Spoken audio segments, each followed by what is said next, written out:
Muy bien, muy buen día para todos. Tema nuevo que tiene relación con lo anterior. Vamos a seguir viendo razones y proporciones, pero en este caso vamos a hablar de las razones que existen entre los lados y los ángulos de los triángulos. El tema nuevo que vamos a ver se llama trigonometría. Es un tema, uno de los más antiguos de la matemática. Con esto los habitantes de la antigua Babilonia pudieron medir el cielo, pudieron medir la distancia que había de la Tierra, por ejemplo, hasta la Luna, o la distancia que había de la Tierra hasta el Sol. Se pueden medir campos. Es más, ya les digo, uno de los temas más antiguos que hay de la matemática en general y de la geometría en particular. Bien, ¿qué es lo que hace la trigonometría? La palabra lo dice, trígono viene de triángulo y metría viene de medir, es medir triángulos. ¿Y qué es lo que hace? Es relacionar los ángulos y los lados en un triángulo cualquiera. Nosotros en particular este año vamos a ver las relaciones que hay en los triángulos rectángulos. El año que viene vamos a ver en cualquier otro triángulo, pero en particular este año vamos a ver sobre triángulos rectángulos. Toda esta parte es teoría, voy a hacer un video, después seguramente haré otro video porque es muy largo el tema, pero para que lo puedan ir viendo y ir resolviendo el trabajo. Bien, ¿qué tenemos que tener como contenidos previos? ¿Qué tenemos que saber antes de empezar esto? Antes de empezar esto tenemos que saber que la suma de ángulos interiores de un triángulo es 180 grados siempre, no importa el triángulo que sea. Tenemos que saber que en los triángulos rectángulos se cumple el teorema de Pitágoras. Y tenemos que reconocer que es un triángulo rectángulo, que tiene un ángulo recto. Siempre el lado que está enfrente, acuérdense de esto, el lado que está enfrente del ángulo recto es el lado más largo y es el que llamamos hipotenusa. Bien, por suma de ángulos interiores de un triángulo, sabemos que alfa más beta más el ángulo recto, que mide 90 grados, tiene que darme 180 grados. Pero si este ya mide 90, entre estos dos también tienen que medir 90, la suma de esos dos. Siempre los ángulos interiores agudos de un triángulo rectángulo siempre son complementarios. ¿Qué quiere decir eso? Que suman 90 grados. Entonces, si yo conozco uno de los ángulos interiores del triángulo rectángulo en los ángulos agudos, ya voy a poder conocer el otro. Supongamos que este midiera 50, bueno, este va a medir 40. ¿Por qué? Porque es lo que le falta a 50 para llegar a 90. Porque este ya sé que mide 90, porque es un triángulo rectángulo. Es un dato que está implícito dentro de saber que es un triángulo rectángulo. Y por Pitágoras tenemos que saber, supongamos que tenemos este ejemplo, que c al cuadrado, es decir, la hipotenusa, es lo mismo que un cateto al cuadrado más el otro cateto al cuadrado. Una vez que tenemos eso claro, para este tema necesitamos calculadora científica. Bien, puede ser algo así, o puede ser como las otras que le había dicho yo, algo así, pero tiene que ser calculadora científica que le sepa resolver seno, coseno y tangente. Yo en los celulares, sinceramente, no sé cómo funciona. Así que si van a bajar una aplicación para el celular, sepan buscar la explicación en línea de cómo se resuelve. Porque si no, no van a poder resolver. Sin calculadora científica esto no lo pueden resolver. Bien, borramos esto de acá para que les siga explicando. Lo que tenemos que saber, antes que nada, es saber pararnos en el triángulo. ¿Y qué quiere decir saber pararnos? Saber ubicarnos con respecto al triángulo. Yo acá voy a poner el nombre de los ángulos y acá voy a poner, ¿se acuerdan que cada uno de los lados más cortos de un triángulo rectángulo lo llamábamos cateto? Bueno, pero para poder diferenciarlos, este cuadrito lo tienen que copiar en la carpeta, junto con un triángulo idéntico a este, así sabemos sobre qué estábamos trabajando. Bien, a uno de los catetos, en este caso, para poder diferenciarlo, porque los dos se llaman catetos, los vamos a llamar cateto opuesto. Al otro cateto lo vamos a llamar cateto adyacente. Y la hipotenusa, no importa desde qué ángulo me pare, porque la hipotenusa siempre va a ser la que está enfrente del ángulo recto. Por lo tanto, si yo me paro, pararme quiere decir fijarme desde acá, en alfa, o si yo me paro en beta, la hipotenusa es C. Por lo tanto, acá voy a poner C y no tengo ningún problema. Ahora, vamos a pararnos sobre alfa, acá, en alfa. La hipotenusa ya dijimos que es C. ¿A qué le suena que esté opuesto? A mí me suena que está enfrente. Por lo tanto, si yo estoy hablando desde alfa, el cateto que está opuesto a alfa, el cateto que está enfrentado a alfa, no es otro que al que yo llamé A. Por lo tanto, acá le ponemos A para saber ubicarnos, ya les digo. Adyacente quiere decir vecino. Ustedes lo buscan, una de las acepciones de adyacente en el diccionario es vecino. La casa adyacente a la mía es la que comparte la medianera. Por ejemplo, la que está acá al lado, la que está del otro lado. ¿Bien? Entonces, en el caso de alfa, cuando yo busco el cateto adyacente, busco el cateto vecino. Vecino alfa, tengo la hipotenusa o tengo B. ¿No? En este caso es B. ¿Por qué? Porque estoy hablando de un cateto. Si no, lo piensan hasta por descarte. Yo tengo la hipotenusa es E, el cateto opuesto es A, el cateto adyacente no puede ser otro que B. Entonces acá le pongo B. Y esto nos va a servir, insisto, para poder pararnos y poder resolver estas razones trigonométricas. Ahora, cuando yo me paro en beta, las cosas cambian. C sigue siendo la hipotenusa, pero el cateto opuesto a beta es B. ¿Ven que está enfrente? Entonces acá pongo B. Y el cateto adyacente a beta es A. ¿Bien? No es difícil, es saber pararme y tengo que saber ubicarme en el triángulo para poder resolver. ¿Por qué? Porque después nosotros vamos a tener tres razones trigonométricas que van a ser el seno de un ángulo, le vamos a poner en este caso alfa, pero puede ser cualquiera. La otra razón trigonométrica es el coseno del ángulo. Y la tercera razón trigonométrica que vamos a ver este año es la tangente del ángulo. Hay otras tres que no las vamos a ver acá, las vamos a ver cuando lleguemos a sexto, que son las razones inversas. ¿Sí? ¿Qué era una razón? La razón era el cociente entre dos magnitudes, es decir, que el seno de alfa va a ser el cociente entre dos magnitudes. Esas dos magnitudes van a ser, en el caso del seno, la división o la razón que hay entre el cateto opuesto y la hipotenusa. Es decir, hipotenusa.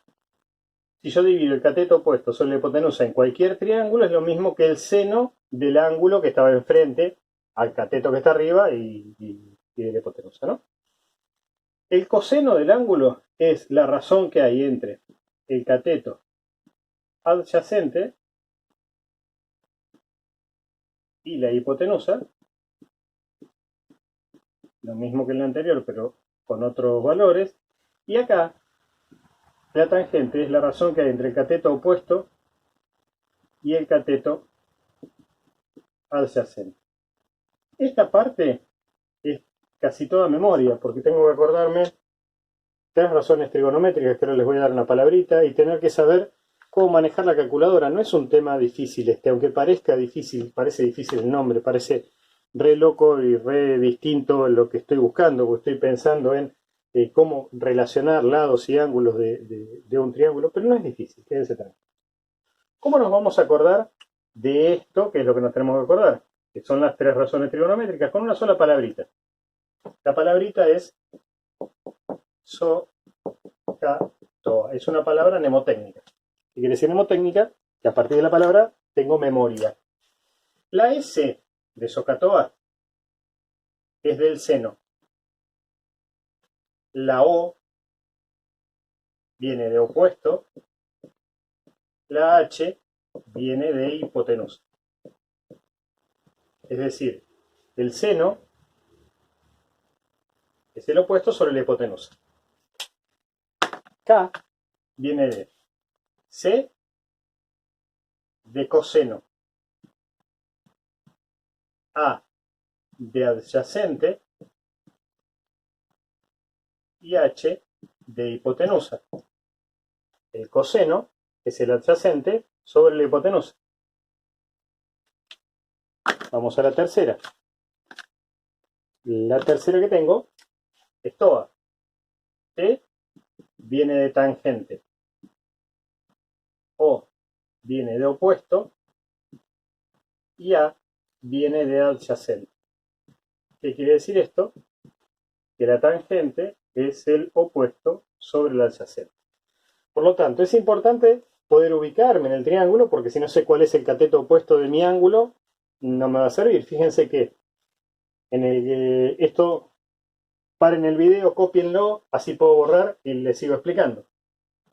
Pero esto no va a ser lo mismo si yo me paro en alfa que si yo me paro en beta. Vamos a pensar un cachito en eso. Bien, espero que ya lo hayan copiado, porque ya lo borré. Igual retroceden y listo. Si yo busco con estos valores, el seno de alfa es, dijimos que el SOHCAHTOA es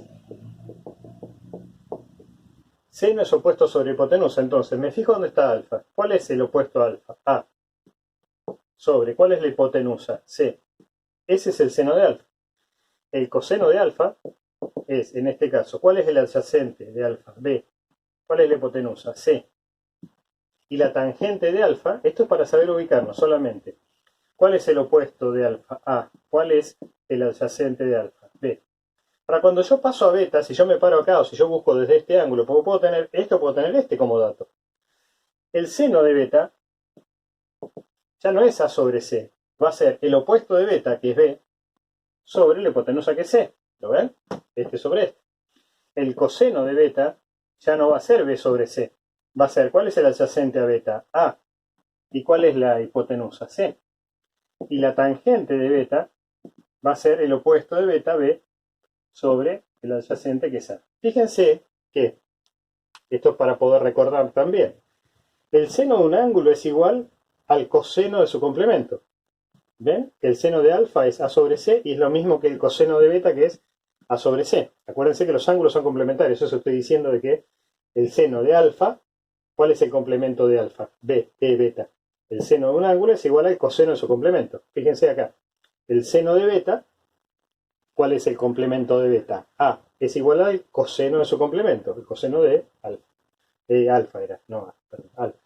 Entonces, fíjense que el seno de un ángulo es igual al coseno del otro. El seno de un ángulo es igual al coseno del otro. Y las tangentes están al revés. Este es A sobre B, este es B sobre A.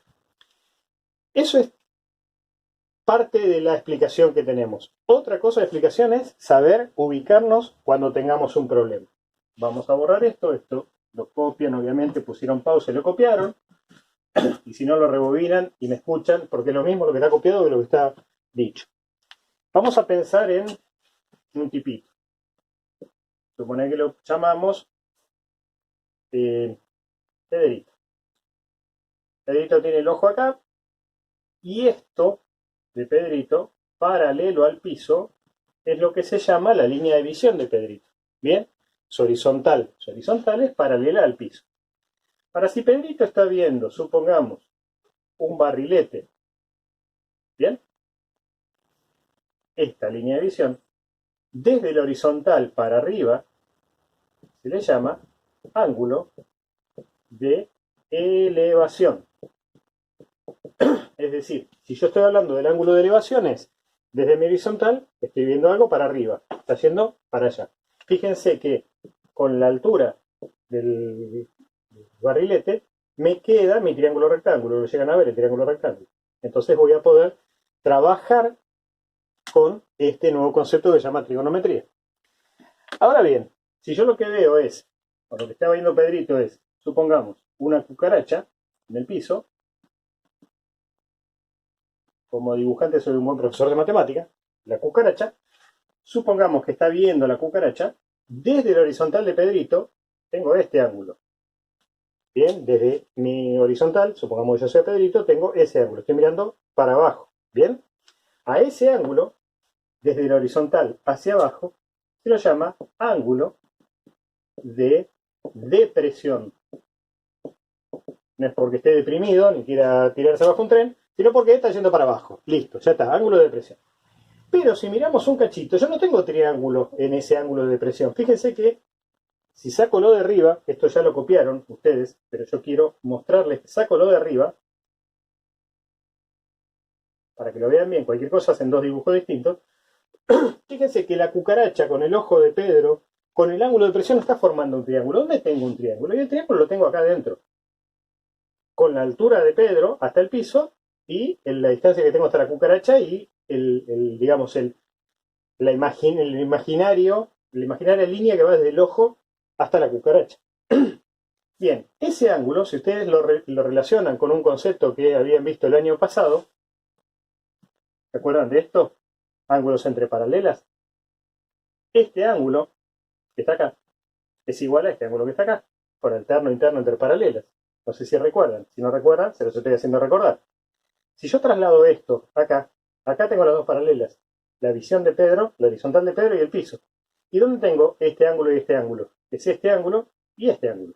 Entonces, este ángulo de acá que yo pinté de azul es igual al ángulo de depresión por alterno interno entre paralelas. ¿Bien? ¿Se podría haber pensado de otra forma? Se podría haber pensado de otra forma también. ¿Cuál es la otra forma? Yo podría haber encontrado este ángulo. Acá. ¿Bien? Así tienen el triángulo. ¿Lo ven el triángulo ahí? Queda formado. ¿Cómo hallo ese triángulo, ese ángulo que está ahí? Desde mi horizontal con mi cuerpo formo un ángulo recto. ¿Bien? Mi horizontal y mi cuerpo, digamos mi cuerpo, sí. Y la vertical desde el piso hasta mi ojo forma un ángulo recto. Es decir que este ángulo y este ángulo tienen que ser complementarios, porque están formando todo un ángulo recto. Entonces, este ángulo de acá va a ser 90 grados menos el ángulo de depresión. También lo puedo pensar de esa forma. Hay varias formas de pensarlo. A mí no me molesta que usen las distintas formas, sino que lo razonen. Si ustedes encuentran otra forma de pensarlo y está bien, mientras no les complique a ustedes, bárbaro, vamos y seguimos para adelante. ¿Estamos de acuerdo? Eso es básicamente la explicación. Corto, subo este video y le subo otro video con cómo vamos a hacer para resolver según los datos que tenemos, porque si no, si lo hago muy largo, después tarda mucho en subir. Así que aguántenme un cachito, yo corto, sigo grabando, subo otro video.